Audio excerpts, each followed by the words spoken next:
Hey everybody, OCD Mikey, HiFi guy here, and I am ready to embark on another audio autopsy video like I do every so often. And what I want to tell you before I do this is for the audio autopsy series, we are not questioning how something sounds, okay? So for our purposes, I want everybody to just assume that everything that I autopsy sounds phenomenal, okay? So again, we're just assuming everything sounds great.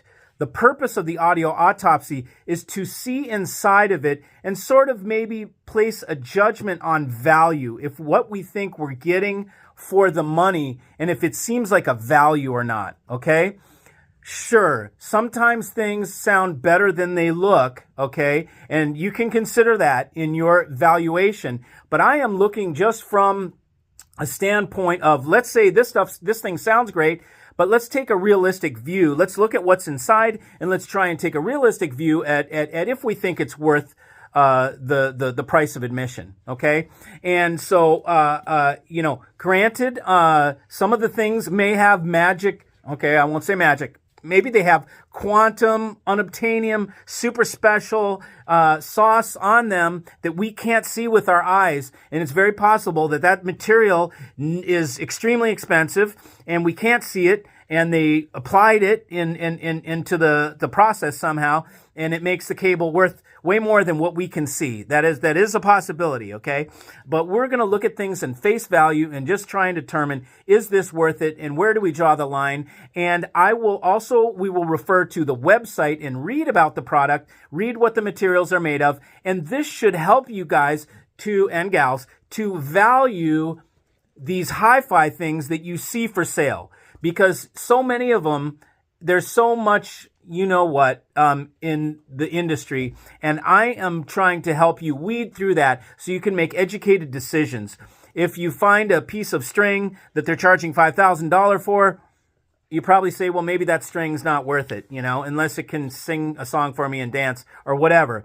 But this is sort of an idea of what I'm trying to do is just sort of help you value things to help you weed through what makes sense and what doesn't with your hi-fi system, okay? The territory is a very convoluted and foreign land, and I am here to help you navigate through it, okay? So enjoy, and again, everything we're doing here sounds great. We're just looking at what it's made out of and try and make a determination at the end, and I'll leave that up to you guys. So thanks for watching, and here we go.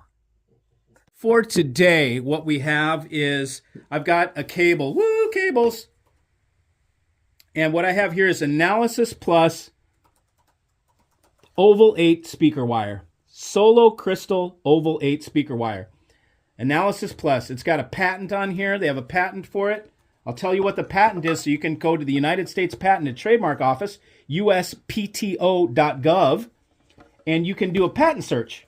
And search number 6,005,193. Again, patent number 6,005,193, and you can see how smart you think this invention is. How smart you think. Just because someone got a patent does not mean that it's genius. It could be a patent for a totally dildoic thing.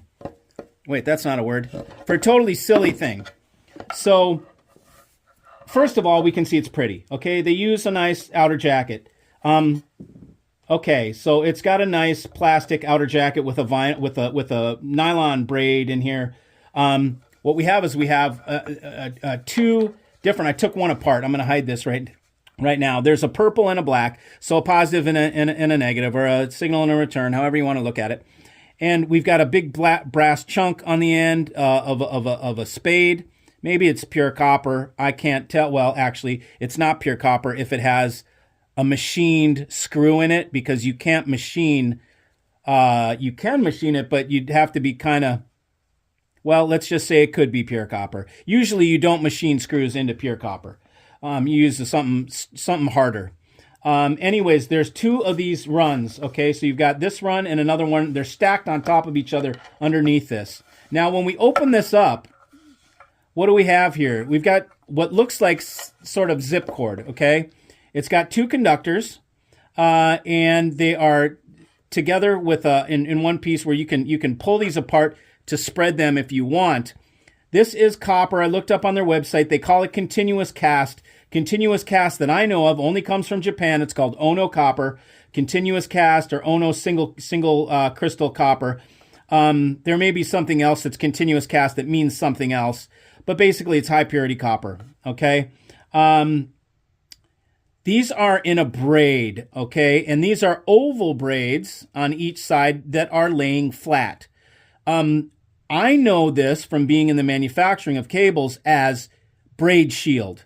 Okay. So you put twisted pair underneath this, or you put conductors inside this. This is an oval. If I were to strip this down further, which I suppose I could do using my trusty Benchmade, wherever it went, knife. Well, I can't find it. I took it out a second ago. But here, let's see. My brother's got one. Okay. Okay, so if we take this and we go, be careful not to take my hand out on this.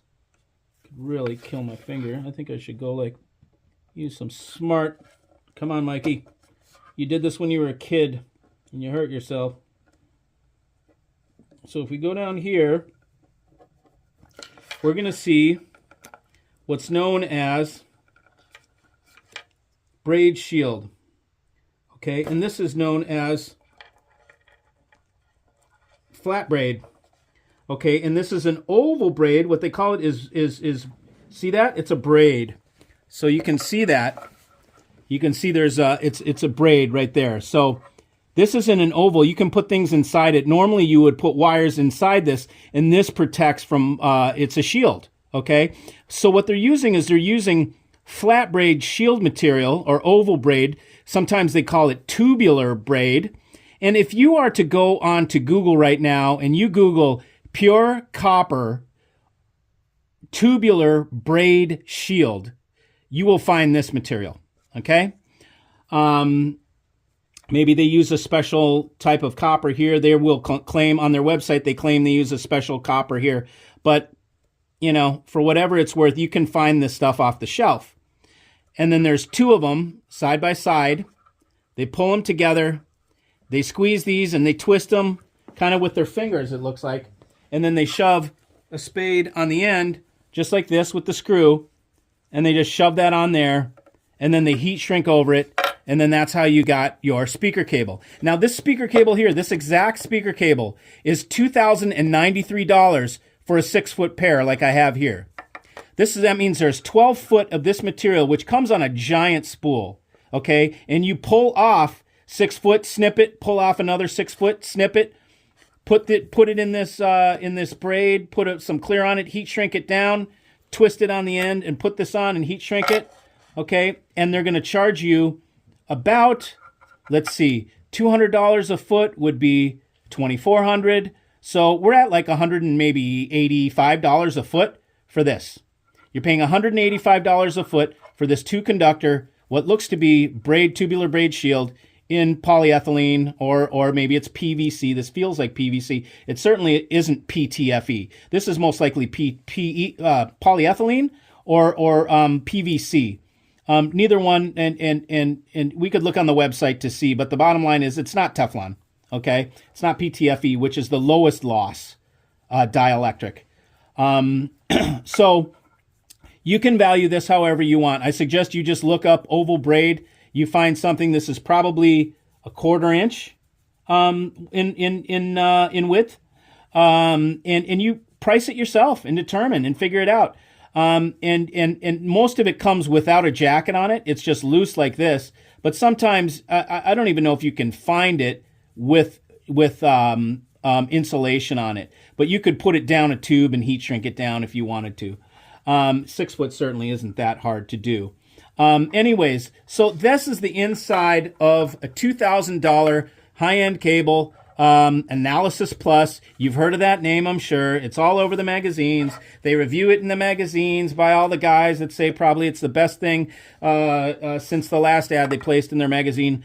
So thanks for joining. That was the Analysis Plus Solo Crystal Oval 8, $2,000 per 6-foot speaker cable. And here you can get a close-up on what this material looks like. And again, I told you how to find it. So go ahead and determine for yourself if you think it's of value or not. Again, we're assuming this stuff sounds great. And I'll bet you could make a cable that sounds great too. So anyways, that's all. Thanks. See you.